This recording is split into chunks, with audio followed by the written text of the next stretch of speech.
Right, what I want to do here is to introduce you to the damage that asbestos can cause and how important it is in regards to health and safety that you keep an eye out for it in whatever work environment that you're in. Now, obviously, asbestos needs to be treated with the utmost care, and to get rid of it, you have to call in specialists, okay? So just a video I'm going to run for you, and hopefully you'll get an idea as to what precautions needs to be taken. Okay, let's run the video now.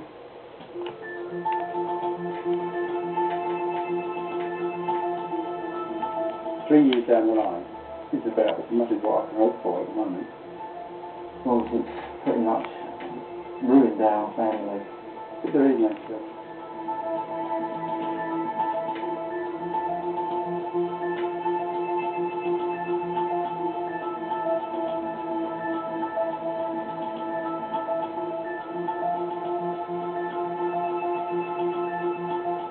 When I left school from 15 to about 30, 32, I worked for very small companies, and then I set up on my own, working for housing association, worked in these old buildings.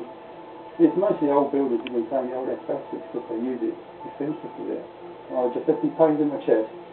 I went round the doctors. He thought I pulled a muscle, but 2 or 3 weeks later it still was pain. I went up to the hospital to have a chest x-ray. They put me up to guard in the hospital 3 days. They took a little sample from inside your lung. Went back and he said, "You've got mesothelioma." I said, "What's that?" He said, "It's lung cancer that forms in between the line and your lung." I said, "Oh," he said, "What's the treatment?" He said, "Well, there's very little treatment." He said, "You know," he said, "it's just terminal, really." I wasn't aware of it. No one was aware of it. And there's a lot of people still not aware of it today. Well, if I'd have known about it when I was a teenager when I first used asbestos, obviously I would have put a mask on, or I would have refused to use it. But I knew nothing about it then. Okay, that is just a little view as to the dangers of asbestos. Thank you.